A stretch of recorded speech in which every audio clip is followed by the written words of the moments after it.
हाँ जी, welcome back. अस्सलाम वालेकुम। सेशन 2 स्टार्ट करते हैं अपना प्रोफेशनल डेवलपमेंट का। मैं ज़रा प्रेजेंटेशन आपकी अपलोड कर लूँ उतनी देर, और बाकी लोग भी ज़रा ज्वाइन कर लें हमें, तो मैं इसको स्टार्ट करता हूँ। मेरा क्वेश्चन आप लोगों से ये था कि आप लोगों ने नर्सिंग को डिफ़ाइन करना है जी। आई होप आप लोगों को मेरी आवाज़ जो है वो आ रही होगी। खुश नसीबा आपके आंसर मिल रहे हैं, परेशान नहीं हो। अच्छा जी, नेक्स्ट इज़ नर्सिंग की बड़ी कॉम्प्रिहेंसिव सी एक डेफिनेशन आप लोगों ने देनी है। चलें जी, नर्सिंग को डिफाइन करें, फिर हम आगे चलते हैं। बाकी लोग भी उतनी देर ज्वाइन करते हैं। और what you are going to do, you are going to define nursing. ठीक है, फिर मैं आप लोगों की एक छोटी सी अटेंडेंस ले लेता हूँ उतनी देर।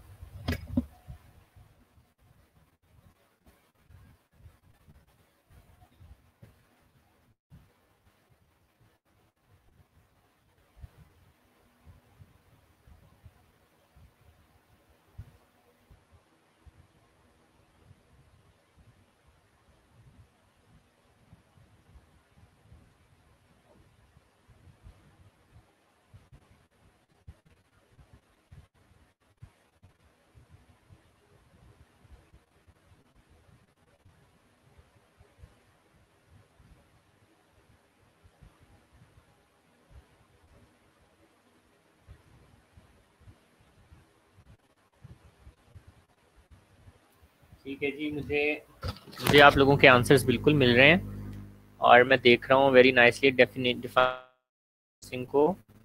So nursing is noble profession which giving care to the sick, disabled and dying patient. Oh my god, यहाँ पे आप लोग हेल्दी पीपल को वो आप स्किप कर जाते हैं। तो हम सिर्फ सिक लोगों को ही केयर नहीं देते हैं, हम हेल्दी लोगों को भी केयर देते हैं, उनको एजुकेट करते हैं।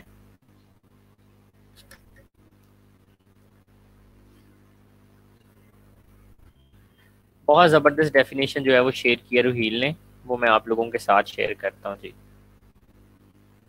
रूहील ने बहुत ज़बरदस्त डेफिनेशन जो है, वेरी गुड रूहील।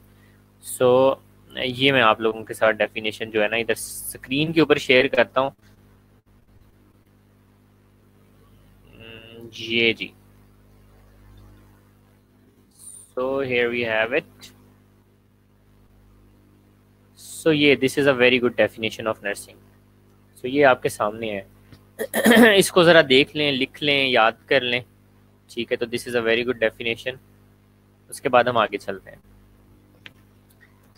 Very good.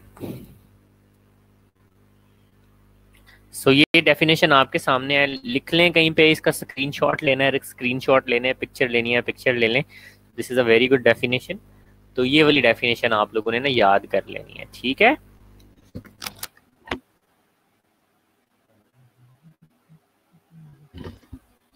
आपको डेफिनेशन नहीं शो हुई बोर्ड के ऊपर? जी, बोर्ड पे डेफिनेशन नहीं शो हो रही। अब हुई है शो?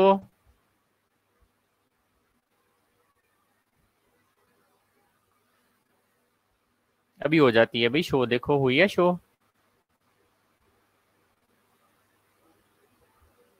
हो गई है ना? चलें, इसको देख लें और याद कर लें। मैं इधर कमेंट्स के अंदर भी पेस्ट करता हूँ, आपको कमेंट भी मिल जाता है। तो ये आपको कमेंट भी मिल गया मेरा। जी, कमेंट्स के अंदर देखें, अपनी चैट में देखें, मैंने चैट में भी शेयर कर दिया।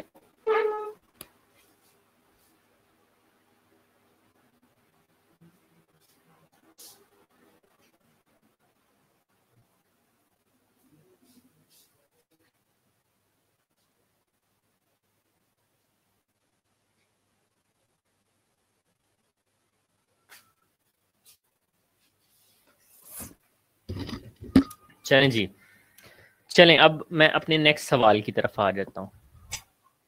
जी जी, चलिए मैं आप अपने नेक्स्ट सवाल की तरफ आ जाता हूँ। मेरा नेक्स्ट क्वेश्चन जो है वो भी आप लोग अपनी स्क्रीन पे देख सकते हैं।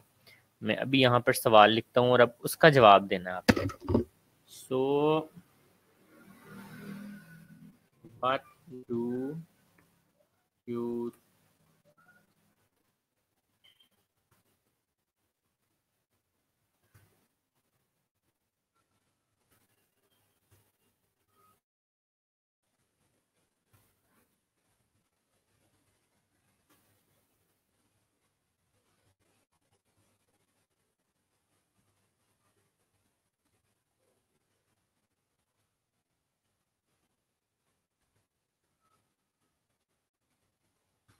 ठीक है, तो ये अब आपके सामने ना स्क्रीन पे एक सवाल आ रहा है। नेक्स्ट आपने ज़रा इसका आंसर करना है जी। तो ये स्क्रीन पे सवाल अभी आई थिंक आ गया होगा आपके पास। तो ये स्क्रीन पे एक सवाल आया हुआ है। 1 मिनट लें, बड़ी कॉम्प्रिहेंसिव सी डेफिनेशन बनाएं प्रोफेशनल डेवलपमेंट की, और मुझे बताएं कि आपके ख्याल में प्रोफेशनल डेवलपमेंट क्या होती है, क्योंकि जो सब्जेक्ट हम पढ़ रहे हैं उसकी तो डेफिनेशन आनी चाहिए ना हमें।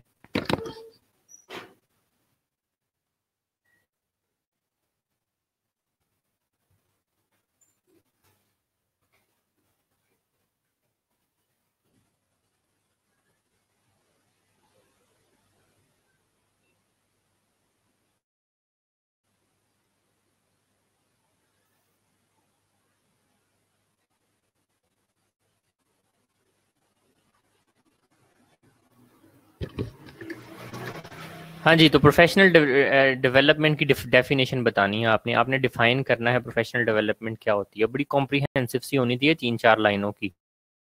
स्टेप बनाएं। आपको क्या लगता है कि प्रोफेशनल डेवलपमेंट क्या होगी। हमने सारा जो है यूनिट्स वगैरह मैंने आपको एक असाइनमेंट में पढ़ा दिए, बता दिया कि ये यूनिट्स पढ़ने जा रहे हैं, तो उसको ज़रा माइंड में रख के बनाएं कि प्रोफेशनल डेवलपमेंट क्या है। एक बड़ी, आप समझें कि आपको 3 नंबर का सवाल मैंने दिया, प्रोफेशनल डेवलपमेंट क्या होती है, तो आप उसकी क्या डेफिनेशन लिखेंगे। सो लिखना शुरू करें जी। 3 नंबर के सवाल है, प्रोफेशनल डेवलपमेंट क्या है। आपने उसकी बड़ी अच्छी सी डेफिनेशन लिखनी है, फिर मैं आप लोगों को उसकी डेफिनेशन बताता हूँ।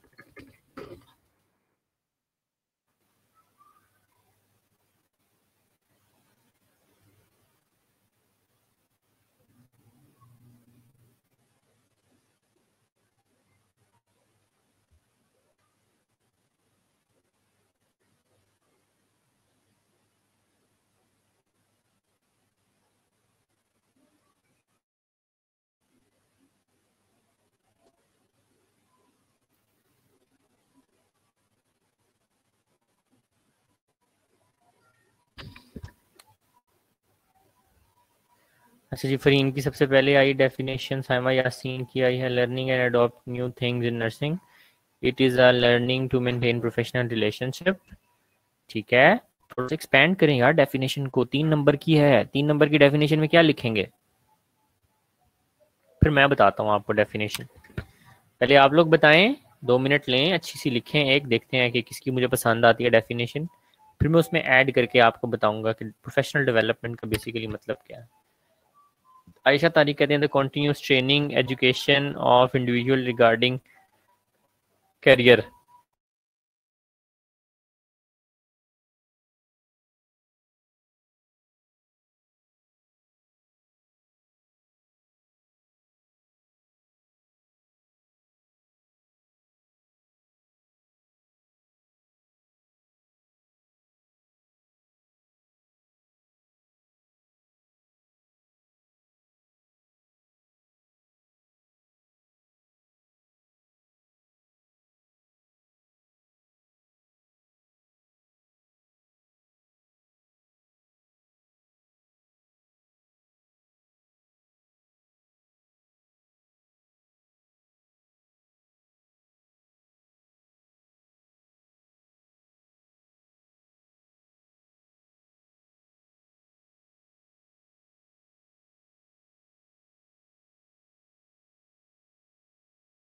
खुश नसीबा, कहाँ से कॉपी किया है, कॉपी पेस्ट नहीं करनी भाई। 2-3 लोगों ने कॉपी पेस्ट करके भेजा है, प्लीज कॉपी पेस्ट करके नहीं भेजे। मैंने आपको कहा था कि आपने खुद से बनानी है, खुद से बताना है यार। अपना अपना अपना अपना थोड़ा सा क्रिटिकल थिंकिंग इस्तेमाल करें और खुद से बनाए ना डेफिनेशन, इस तरह तो नहीं ना करें।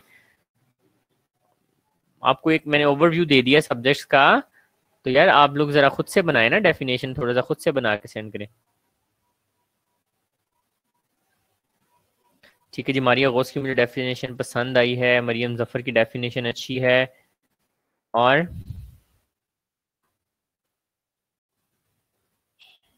चलें जी।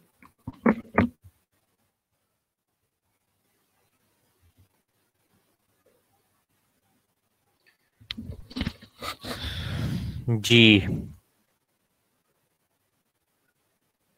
मरियम ने अच्छा लिखा, मेमुना खुदा बख्श। चलें, ये अब आप लोगों के सामने एक डेफिनेशन आ गई है, आ गई है आप लोगों के सामने एक डेफिनेशन। मुझे बताइए, ताकि मैं इसको थोड़ा सा एक्सप्लेन कर सकूं। This is the proper definition of professional development. जी, सो टेल मी, चलें। So the term professional development may be used to refer to a wide variety of specialized training, formal education. कि इसमें हम क्या करने जा रहे हैं? Wide variety of specialized training, specific to our profession and everything. हम wide variety of training offer करने जा रहे हैं, formal education में enhancement करने जा रहे हैं, advanced professional learning, अपने प्रोफेशन के हवाले से कोई एडवांस चीज़ें जो कि हमने पहले नहीं सीखी थी उनको लर्न करने जा रहे हैं।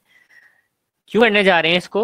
ताकि हम अपनी एडमिनिस्ट्रेशन को हेल्प कर सकें, अपने टीचर्स को अपग्रेड कर सकें और इम्प्रूव कर सकें नॉलेज अपने प्रोफेशनल्स का, जो हमारे लोग काम कर रहे हैं उनका नॉलेज इंक्रीज कर सकें, उनको मोर कॉम्पिटेंट बना सकें, उनकी स्किल्स को इन्हेंस कर सकें और वो जो नर्सिंग केयर प्रोवाइड कर रहे हैं उसको मोर इफेक्टिव बना सकें। तो ये this is the best definition of professional development. इसको प्लीज याद कर लीजिएगा, मैं आपके साथ इसको चैट बॉक्स में भी शेयर कर रहा हूँ।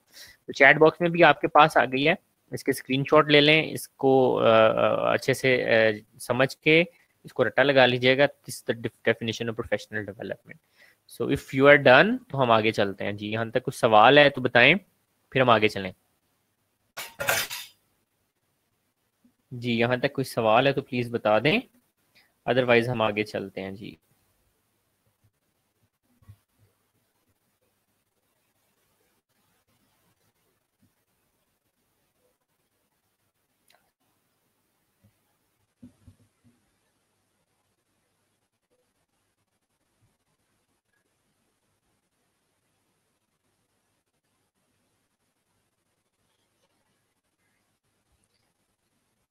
जी, जी बिल्कुल, इतनी बड़ी है, 3 नंबर की डेफिनेशन इतनी बड़ी ही होनी चाहिए। हाँ, चलें, अगला मेरा आप लोगों से सवाल है, बड़े ध्यान से सवाल सुनिएगा।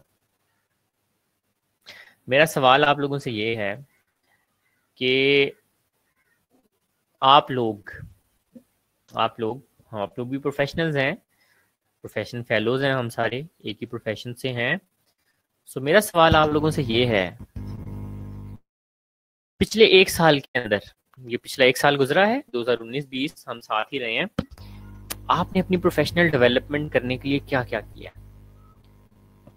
डेफिनेशन देख ली ना हमने प्रोफेशनल डेवलपमेंट की, अब उसमें से चीजें देखें कि आपने अपनी प्रोफेशनल डेवलपमेंट करने के लिए पिछले 1-1.5 साल के अंदर क्या क्या किया है। तो देखते हैं किस किस का आंसर करेक्ट होता है। कुछ 3 से 4 चीजें बतानी है आपने प्रोफेशनल डेवलपमेंट के लिए, आपने पिछले 1 से 2 महीने के सॉरी 1 से 1.5 साल के अंदर क्या क्या किया है कि आप प्रोफेशनली डेवलप कर सकें। क्या किया आपने? पॉइंट्स में लिख के भेजना, एक एक लाइन लिख के भेजना, कोई 3 से 4 पॉइंट्स बना के भेजें। फौजिया अख्तर ने कहा स्टडी कर रहे हैं। जी बिल्कुल ठीक है, आपका आंसर बिल्कुल करेक्ट है। जी बिल्कुल, जो आप पोस्टर इन कर रहे हैं, this is your professional development. आप इनहेंस करें अपनी एजुकेशन को, प्रोफेशन में ग्रो करना चाह रहे हैं।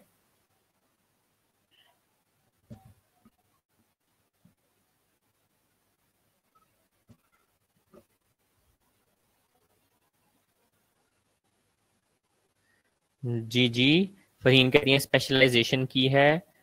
ठीक है जी, वो भी आपकी प्रोफेशनल डेवलपमेंट में आ जाएगी। और क्या किया है जी? फहीम कहती है वी डू स्टडी अलॉट। बस स्टडी स्टडी करी जा रहे हो, और भी कुछ बताओ ना, डेफिनेशन में इतनी सारी चीजें लिखी हुई थी, क्या किया आपने?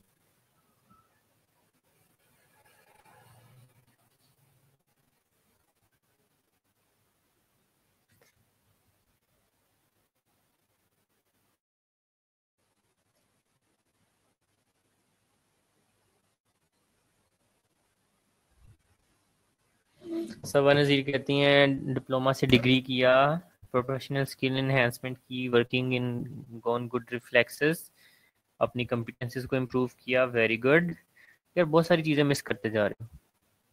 Improve practice skills, teaching administration points ना करो यार, इतना तो समझ आ जानी चाहिए। कोई कॉन्फ्रेंसेज नहीं अटेंड की पिछले साल आप लोगों ने? कोई वर्कशॉप्स नहीं ली आप लोगों ने? कोई वार्ड के अंदर टीचिंग वगैरह नहीं कराई आप लोगों ने?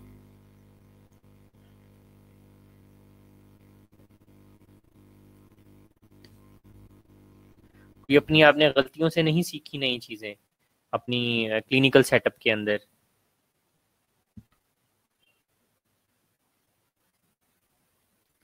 हाँ, इसके अलावा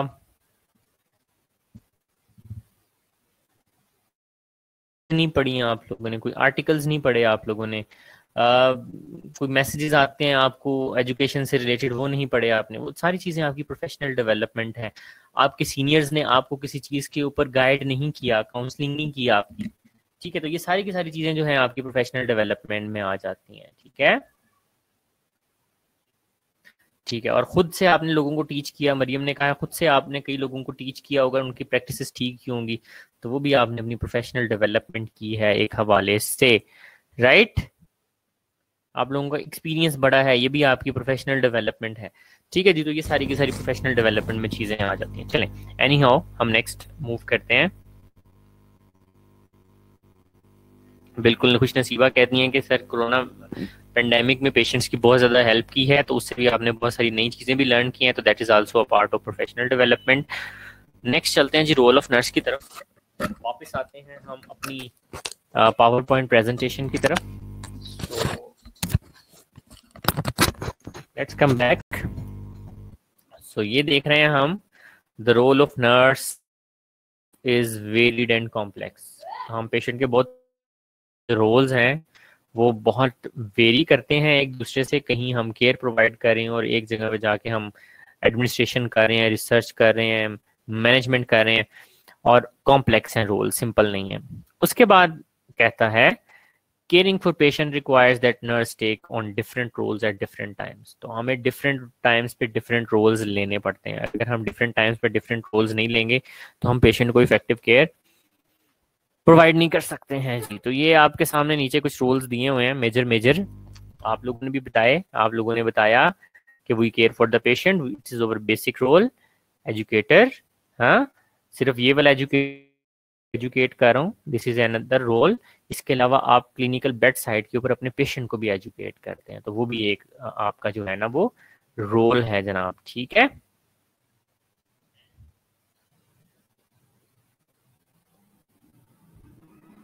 जी। उसके बाद है जी एडवोकेट, तो अपने पेशेंट की वकालत करना, एडवोकेसी करना, ये भी हमारा एक रोल है। अगला रोल है जी मैनेजर। तो सिर्फ आपकी हेड नर्स मैनेजर नहीं होती, आप खुद भी मैनेजर हैं, every nurse is the manager. आप अपने पेशेंट को मैनेज करते हैं, हाँ, उसकी केयर को कोऑर्डिनेट करते हैं, उसकी केयर को प्लान करते हैं, हाँ। जो मैनेजमेंट है उसके 3 4 5 फंक्शन होते हैं, प्लान करते हैं और उसको फिर आप ऑर्गेनाइज करते हैं, तो वो सारी चीज़ें हम कर रहे होते हैं अपने पेशेंट पे। तो we are manager as well, patient care managers हैं आप लोग, ठीक है। हम अकेले काम नहीं करते, हमारे साथ और भी बहुत सारे प्रोफेशनल्स काम करते हैं, तो बुरेट करके चलते हैं, एक टीम वाली इन्वायरमेंट बना के चलते हैं। Next is leader. कई सिचुएशंस के अंदर, बल्कि हर सिचुएशन के अंदर every nurse is a leader. आप अपने पेशेंट के लिए एक फिगर के तौर पे और एक लीडर के तौर पे एक्ट करते हैं। Next our role is as researcher, हाँ। तो हमारा रोल ये भी है कि हम देखें, हमें जहाँ पे प्रॉब्लम्स फेस करनी पड़ रही हैं वहाँ पे रिसर्च करें और प्रॉब्लम को दूर करें, ठीक है। लेकिन आई डोंट नो कि हम रिसर्च करते हैं कि नहीं करते। अब आपने मुझे ये बताना है, ये आपके सामने 1 2 3 4 5 6 7 रोल्स दिए गए हैं। यहाँ पे भी तकरीबन उसी तरह के रोल्स हैं, यहाँ पे बस कम्युनिकेटर ऐड हो गया है, और उसके बाद आप देखें यहाँ पर बस ये टीम मेंबर ऐड हो गया, 2 रोल्स यहाँ पे ऐड हो गए।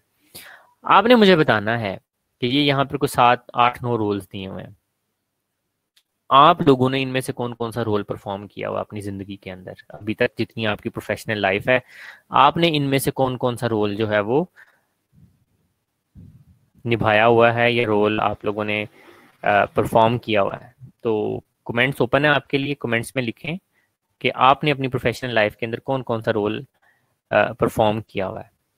एक नहीं, इनमें से जितने सारे रोल आपने परफॉर्म किए हैं वो सारे लिखने हैं यहाँ पे जी क्लास। सो 2 मिनट है इस एक्टिविटी के लिए हमारे पास, we have 2 minutes for this activity.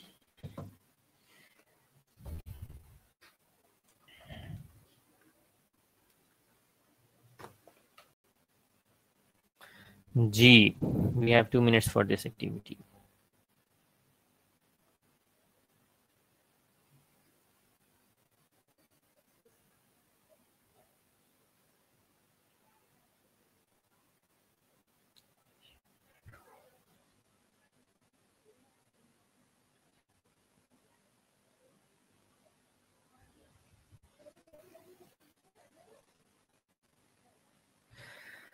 अच्छा जी, यार इतने सारे रोल्स होने चाहिए आप लोगों के हैं। सारे रोल्स नहीं परफॉर्म किए तो सारे आप लोगों को करने चाहिए। तो 3 3 4 4 लिख रहे हो आप लोग हैं। मुनज़्ज़ा कहती हैं रिसर्च के अलावा सब रोल्स। अच्छा जी, सारे किए हैं। रूहील कहती हैं वेरी गुड। तो आपका सिंपल सा आंसर होना चाहिए कि सर सारे रोल परफॉर्म किए हुए हैं। रिसर्च भी की ही होगी यार कहीं ना कहीं। Research is not this is black and white thing जो कि हम कोई पेपर लिख देते हैं या कोई डॉक्यूमेंट लिख देते हैं। हम डेली बेसिस पे बहुत सारी रिसर्चेस कर रहे होते हैं अपने माइंड के अंदर। अपने प्रॉब्लम्स के सोल्यूशंस जो है वो बना रहे होते हैं, तो वो भी एक तरह की रिसर्च ही होती है। ठीक है, बट डेफिनेटली हमें फॉर्मल रिसर्च की तरफ आना चाहिए, और जितना ज़्यादा फॉर्मल रिसर्च की तरफ आएंगे हम अपने प्रोफेशन को जो है ना वो तरक्की देंगे, और इसकी अंदर जो है ना डेवलप करेंगे प्रोफेशन को, और इनडायरेक्टली उसका फ़ायदा हमें ही होगा। ठीक है जी। रूहील कह रही है मैंने रिसर्च भी किया है। क्या रिसर्च किया है रूहील? हाँ जी रूहील, क्या रिसर्च किया मेरे साथ भी शेयर करो ज़रा।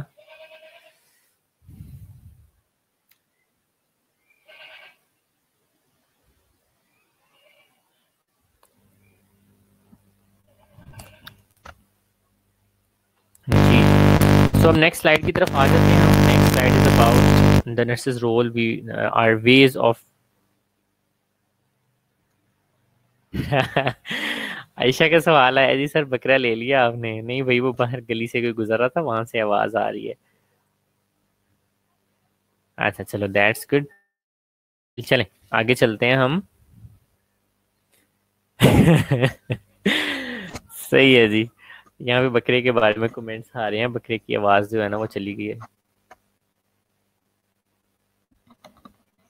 चलें, नेक्स्ट चलते हैं जी। तो प्रोफेशनल नर्सेस रोल्स, ये वाली स्लाइड जो है हमारे पास सेम वही चीजें इसमें लिखी हुई हैं, कुछ चीजें इसमें ऐड हो जाएंगी। The nurse roles are ways of describing the nurses activities in practice, however roles are not in actually exclusive of one another. मतलब रोल्स जो हैं वो बाजुकात एक दूसरे के साथ आप समझें कि ओवरलैप कर रहे होते हैं। In practice several roles often happen together, और हम बहुत सारे रोल्स जो हैं अपने एक साथ परफॉर्म कर रहे होते हैं। जैसे आप अगर किसी को एजुकेशन दे रहे हो, हेल्थ एजुकेशन दे रहे हो, तो वो भी एक केयर प्रोवाइड करने का तरीका है। तो ये दोनों रोल्स एक ही तरह के हैं। अच्छा जी, नेक्स्ट आ जाते हैं। मैंने आपको कहा था 10 रोल्स लिखने हैं, तो ये मेरे पास 14 रोल्स हैं आप लोगों के लिए। ठीक है, तो ये रोल्स अगर और एग्जामिनेशन पॉइंट ऑफ व्यू से अगेन मैं आप लोगों को बता दूं, this is important. This is important, हाँ एग्जाम में आ सकता है ये, तो लिहाजा इसको आपने अच्छे से याद करना है। तो सबसे पहले केयर गिवर है, इनकी डिटेल जो है वो नेक्स्ट स्लाइड्स के अंदर आएंगी। पेशेंट एडवोकेट है, काउंसलर है, कम्युनिकेटर है, लीडर है, मैनेजर है, टीचर एजुकेटर मेंटर है, कोऑर्डिनेटर है। नेक्स्ट इज टीम प्लेयर है, मोटिवेटर है, क्रिटिकल थिंकर है, इनोवेटर है, रिसर्चर है, प्रोटेक्टर है, और रोल मॉडल है।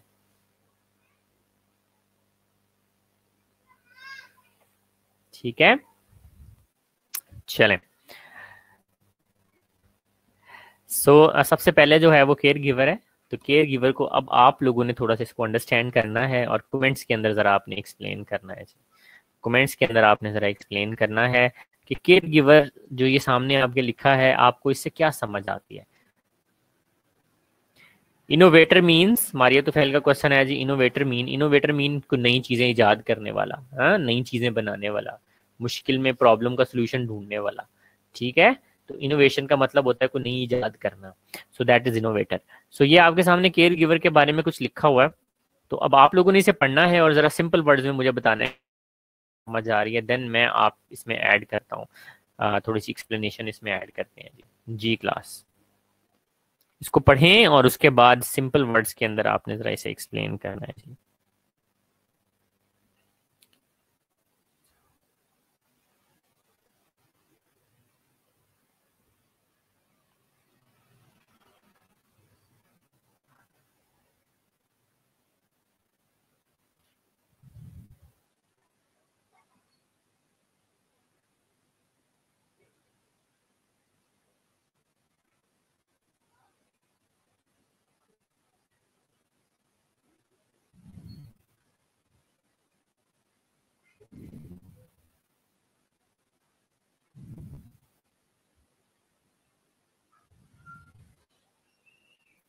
जी क्लास।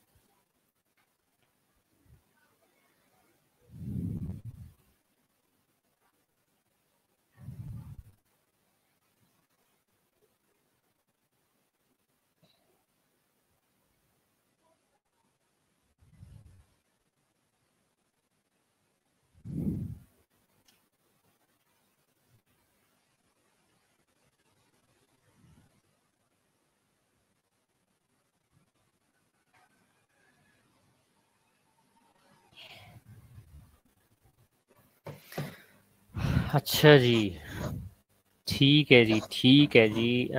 मारिया तुफैल, मरियम जफ़र, फरहीन, और किसने किया जी शेयर हमारे साथ आंसर यहाँ पे अभी तक?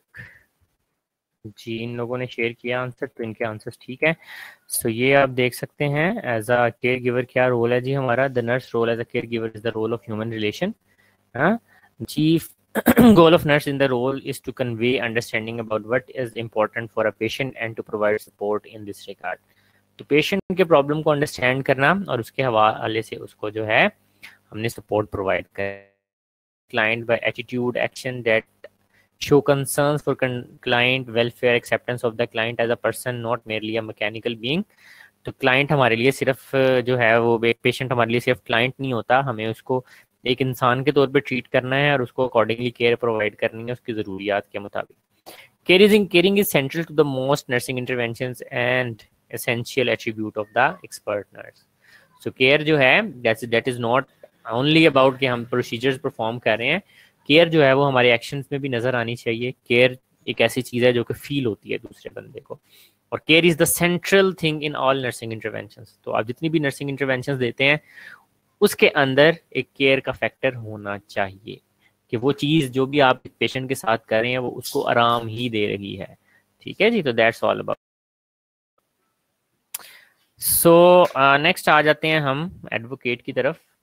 सो advocate is about protect and support the patient, कि आप पेशेंट के राइट्स को प्रोटेक्ट कर रहे हो, पेशेंट को सपोर्ट कर रहे हो, आप उसके वकील हो। जैसे अदालत में एक वकील आपका केस करता है, नर्स जो है वो अपने पेशेंट की एडवोकेट होती है। Promote self determination of self and patient. सही है जी। पेशेंट की जो फ्री विल है, पेशेंट की जो ऑटोनॉमी है, उसको प्रोटेक्ट करना। चलें, now you what you are going to do, मुझे एक एग्जांपल देनी है आपने, मुझे एक एग्जांपल देनी है आपने कि कोई भी एडवोकेसी के हवाले से कोई एग्जांपल देनी है। जैसा आपने अपनी प्रोफेशनल लाइफ के अंदर कोई पेशेंट के बिहाफ पे एडवोकेसी की हो तो उसको याद करें और मुझे एग्जांपल बताएं कि मैंने पेशेंट के बिहाफ पे या पेशेंट की वकालत करते हुए मैंने इस चीज़ से पेशेंट को बचाया था या मैंने ये चीज़ पेशेंट के लिए की थी।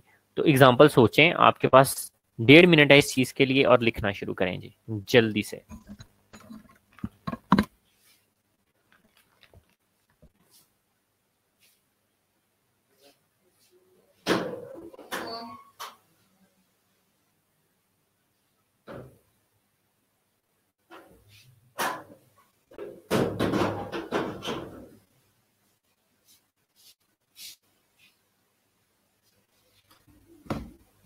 जी एग्जाम्पल सोचनी है, 2 मिनट का टाइम है।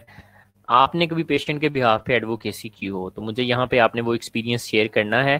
एंड मैं अपने जो कमेंट्स हैं आप लोगों के, इनको प्राइवेट से मैं ओपन कर रहा हूँ ताकि सब लोग जो हैं वो देख सकें जो आपने एग्जांपल जो है ना शेयर कर रहे हैं आप एडवोकेसी की। तो बेसिकली हमारा इस चैप्टर को पढ़ने का पर्पज सिर्फ ये नहीं है कि इन रूल्स को याद करना है, बल्कि इन रूल्स को इंटरनलाइज करना है और हमें अपने आप को रियलाइज करवाना है कि अगर इनमें से हम कोई रोल परफॉर्म नहीं कर रहे तो हम उसको कैसे परफॉर्म कर सकते हैं। ठीक है, ताकि हम अपने कॉम्प्रिहेंसिव रोल्स जो हैं वो लेकर चलें जी। So I am waiting for your examples and your personal experience.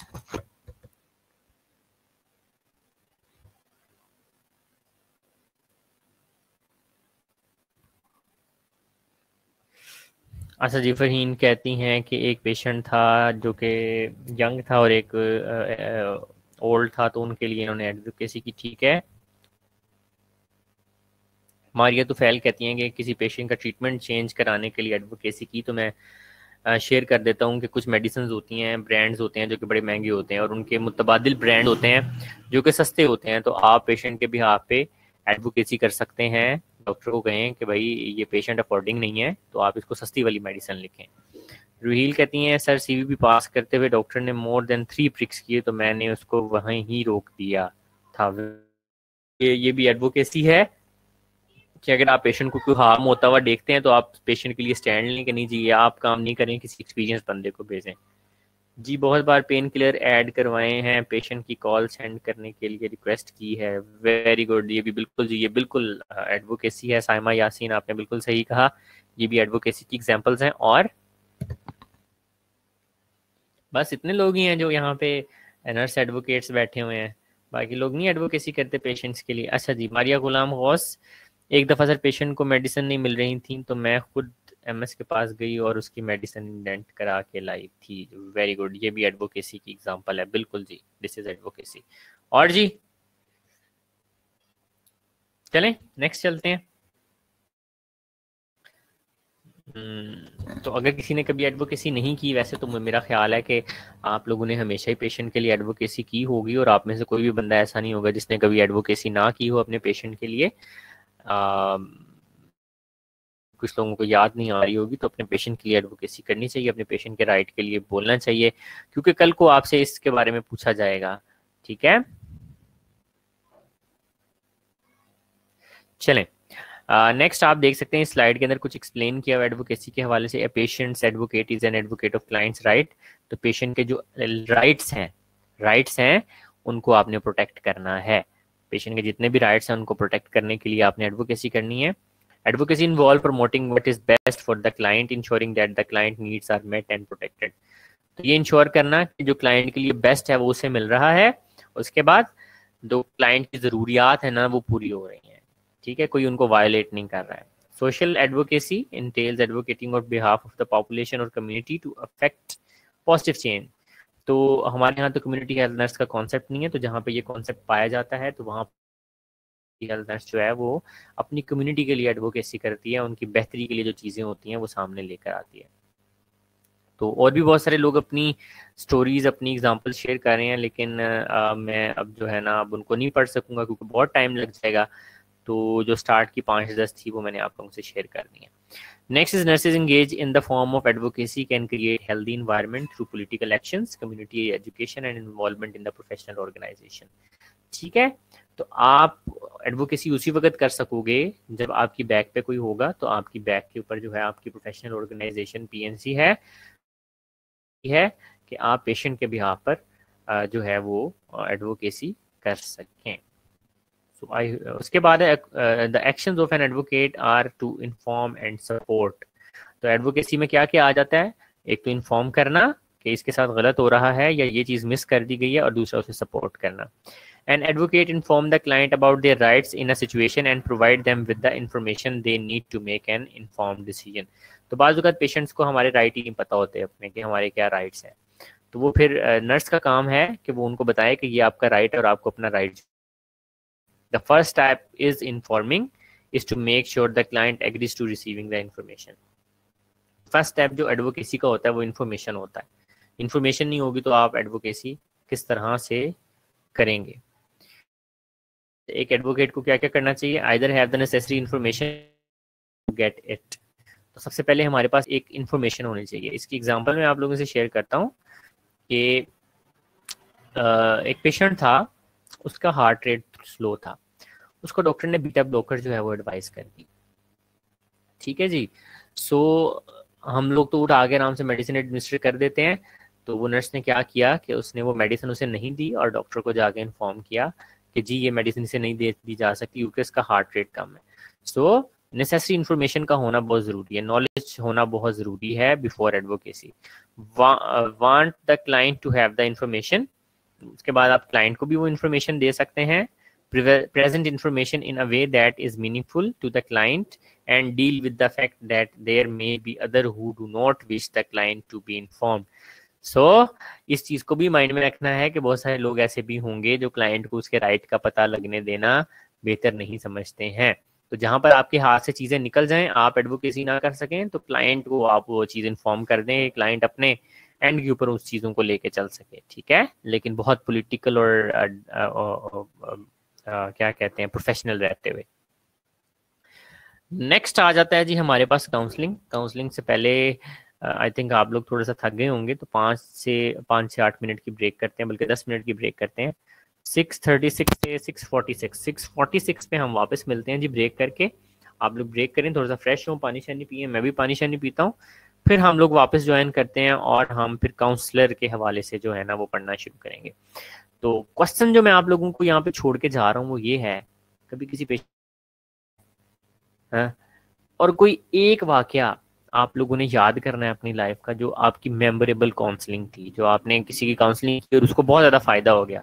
तो मैं ये पेशेंट के प्रोस्पेक्ट से कह रहा हूँ, किसी और प्रोस्पेक्ट में नहीं लेके जाना। पेशेंट के हवाले से आपने कोई ऐसा एक्सपीरियंस शेयर करना है।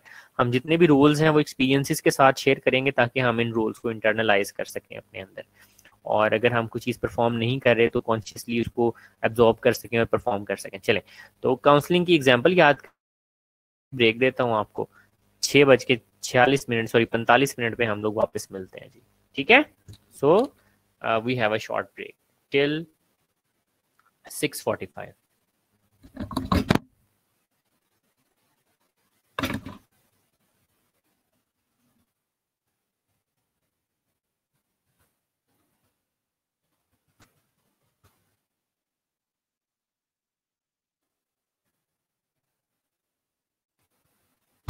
सो here we have a short break, एक छोटी सी ब्रेक है।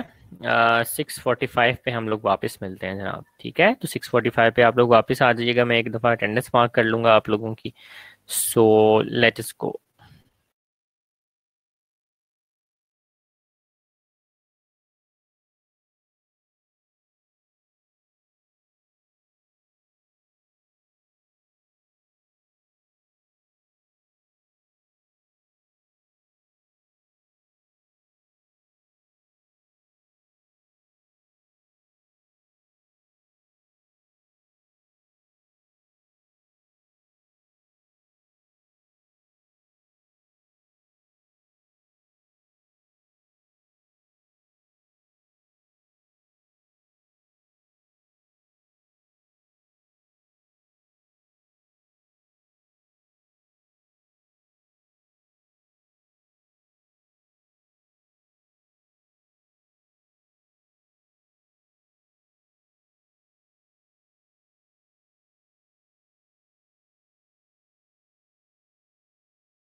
हाँ जी, वेलकम बैक। वापस ज्वाइन करते हैं जी, बाकी लोग वापस ज्वाइन करते हैं और हम जो है ना नेक्स्ट रोल पढ़ते हैं, that is about counsellor, the role of nurse as a counsellor class.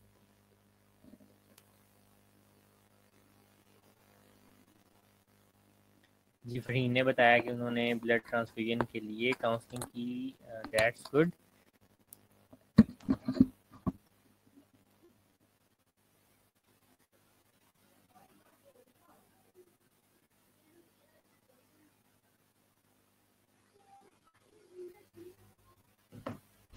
जी ठीक है जी, तो आप सब लोगों ने काउंसलिंग की होगी। चलें आगे चलते हैं। Assistant guide patient in solving problem और मेकिंग डिसीजन। पेशेंट को इतना ज़्यादा नॉलेज नहीं होता, तो आप लोगों ने ही उसकी बेहतरी के लिए जो भी है उसकी काउंसलिंग करनी होती है। Next is utilise the interpersonal helping relationship. ठीक है जी, इंटरपर्सनल रिलेशनशिप जो है, आपके ऊपर पेशेंट ट्रस्ट करता है, वो आपकी बातें मानता है। Nurse doesn't tell patient how to solve the problem, guide patient to decision. तो काउंसलिंग में कभी हम ये नहीं कहते, दूसरे बंदे की प्रॉब्लम सॉल्व नहीं कर रहे होते हैं, बल्कि उसको हेल्प आउट करते हैं कि वो अपना डिसीजन खुद ही ले सके। तो कभी भी आप किसी को सोल्यूशन नहीं बताते हैं, आप उस बंदे को सोल्यूशन तक छोड़ के आते हैं और वो अपना डिसीजन खुद ही लेता है। तो दैट्स ऑल अबाउट काउंसलिंग। सो ये मतलब है जी काउंसलिंग का। ठीक है। So nurse as a counselor focuses on helping the person develop new attitudes, feeling and behavior rather than on promoting intellectual growth. तो वही चीज मैंने आपको बताई कि आप उसे हेल्प आउट करते हो डिसीजन लेने में, फैसला करने में, आप उसके बिहाफ पे फैसला नहीं करते हो। Nurse encourages the client to look at alternative behaviors, recognize the choice and develop a sense of control. तो जब आप उसे खुद फैसला करने देते हैं तो उसको फील होता है कि मेरा अपनी ज़िंदगी पे कंट्रोल है और मैं खुद से जो है ना अपने डिसीजन ले सकता हूँ। Counselling can be provided on 1-to-1 basis और इन ग्रुप्स। तो काउंसलिंग 1-to-1 भी की जा सकती है, ग्रुप्स में उस सूरत में की जा सकती है जब बहुत सारे क्लाइंट्स का सेम प्रॉब्लम हो, तो उनकी ग्रुप में भी काउंसलिंग की जाती है। To group introduction and productive work. तो जब आप पेशेंट्स का बाजू का ग्रुप बना देते हैं, स्पेशली क्रोनिक डिजीजेस के साथ, या फिर जो मेंटली इल पेशेंट्स होते हैं एक जैसी प्रॉब्लम के साथ, ड्रग एडिक्ट्स होते हैं, अल्कोहल एडिक्ट्स होते हैं, उनके ग्रुप बना दिए जाते हैं, तो उनकी काउंसलिंग वगैरह की जाती है। और दूसरा, उनके अंदर ग्रुप एक्टिविटीज़ की जाती हैं, ग्रुप थेरेपीज की जाती हैं। तो उसमें जो नर्स है अपना रोल परफॉर्म करती है जी उस सूरत में। So counselling requires therapeutic communication skills. तो काउंसलिंग हर बंदे के वक्त वो क्या कहते हैं बस की बात नहीं है। काउंसलिंग के लिए स्किल्स चाहिए होती हैं जो कि ज़िंदगी के साथ आहिस्ता आहिस्ता से जो है वो आती हैं। हाँ, the nurse must be a skilled leader. आवाज़ आ रही है जी आपको? मुझे किसी का कमेंट आया कि आवाज़ नहीं आ रही है, अगर आ रही है तो बता दें ताकि मैं चलता रहूँ। जी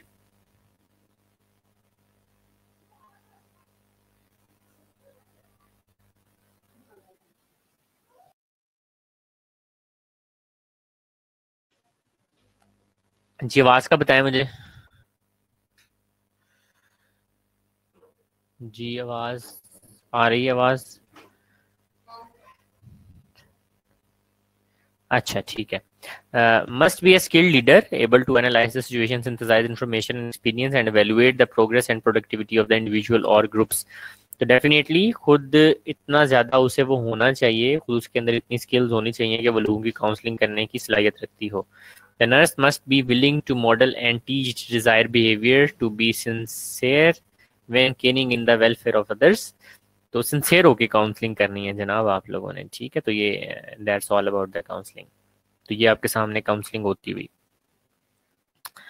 चलें जी, नेक्स्ट आ जाते हैं जी लीडर रोल की तरफ। लीडर लीडर वाला रोल थोड़ा सा डिटेल में है, तो वो इंशाल्लाह ताला हम नेक्स्ट क्लास के अंदर जो है वो लीडर वाले रोल को डिस्कस करेंगे। और अभी मैं आपको बड़ी स्लो स्पीड के साथ लेके चल रहा हूँ। उसकी वजह ये है कि डेफिनेटली अभी आप यूज टू नहीं है ऑनलाइन क्लासेस के। जब आप यूज टू हो जाएंगे थोड़े से, तो हम डेफिनेटली अपनी स्पीड जो है उसको थोड़ा इंक्रीज करेंगे। लेकिन मेरी आपसे रिक्वेस्ट ये है कि जो आप लोग पढ़ रहे हैं उनको प्लीज़ साथ साथ बुक से पढ़ें, बुक्स ले लें। बुक ले लेंगे तो मैं आपको चैप्टर बता दूंगा जहाँ से आपने ये जो है ये वाला जो पहला चैप्टर हम पढ़ रहे हैं अपना, इसकी रीडिंग देनी है। ठीक है, अभी फिलहाल इसको पीपीटी से देखिएगा, इसको याद कीजिएगा।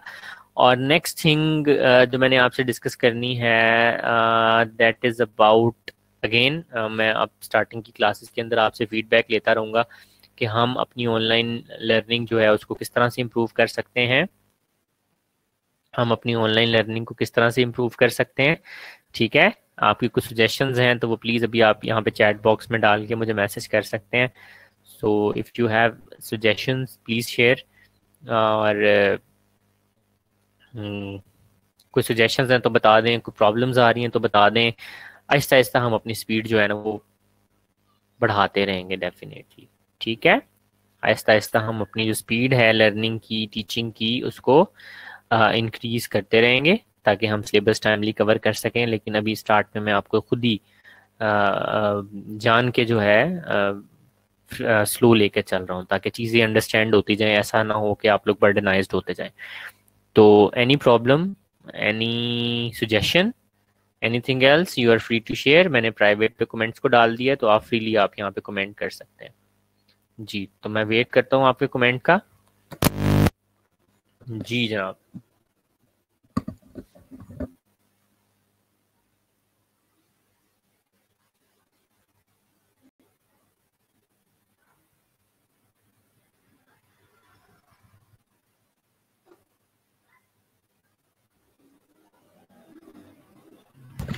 जी जी जनाब, बताइए है कोई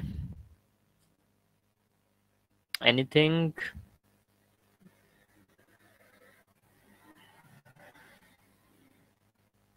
जी क्लास।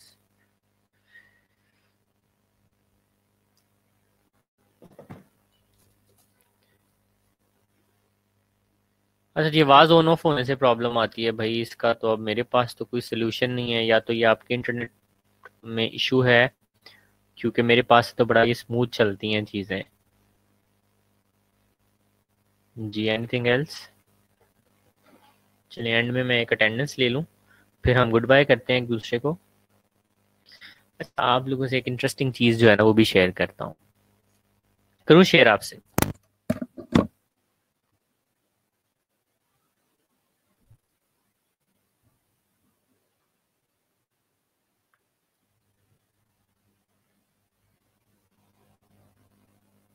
जी, एक इंटरेस्टिंग चीज़ शेयर करनी है, बताऊँ आप लोगों को?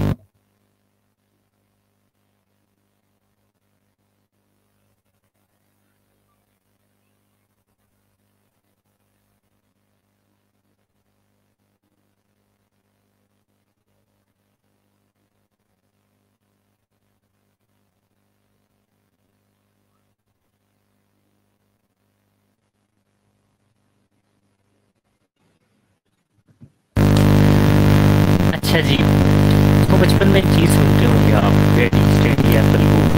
इसका क्या मतलब है? याद है, बस बचपन में कहते होते रेडी स्टेडी एप्पल गो, क्या मतलब है भाई इसका? ये क्या सेंटेंस है?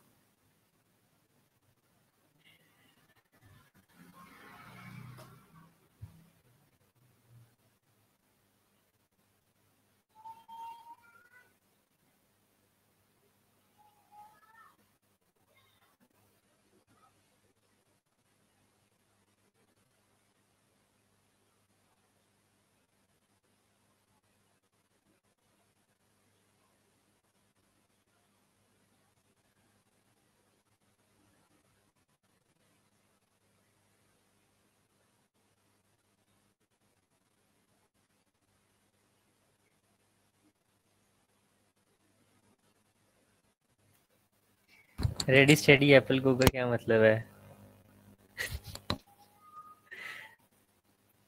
रेडी स्टेडी एप्पल गो।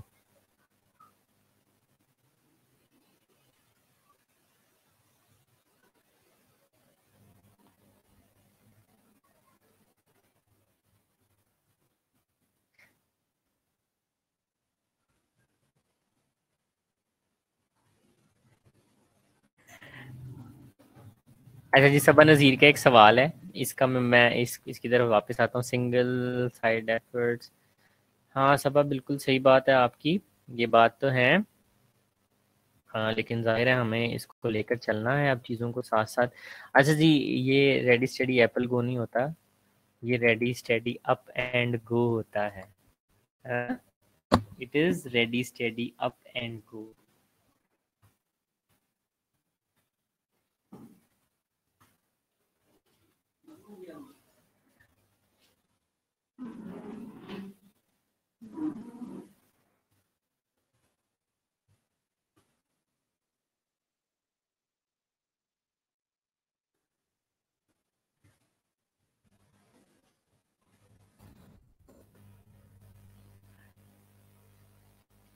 ठीक है जी, ये अब आपको पता चल गया होगा।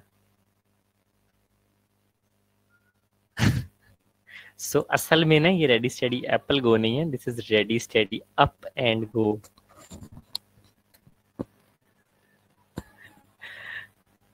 हाँ जी। कितने लोगों को पहले पता था इस चीज का कि ये रेडी स्टेडी एप्पल गो नहीं होता, ये ready steady up and go होता है? कितने लोगों को पता था जी?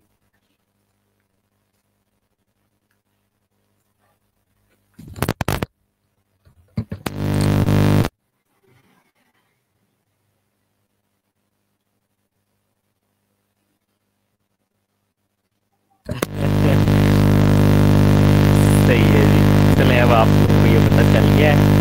सही है, चलो गुड।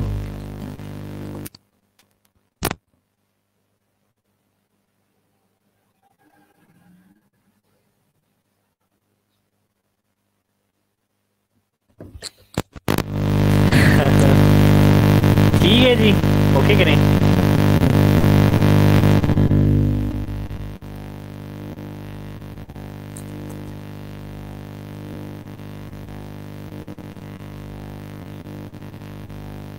चलें, यहाँ पर हम अपने लेक्चर को खत्म कर दें, साथ साथ पढ़ते रहिएगा।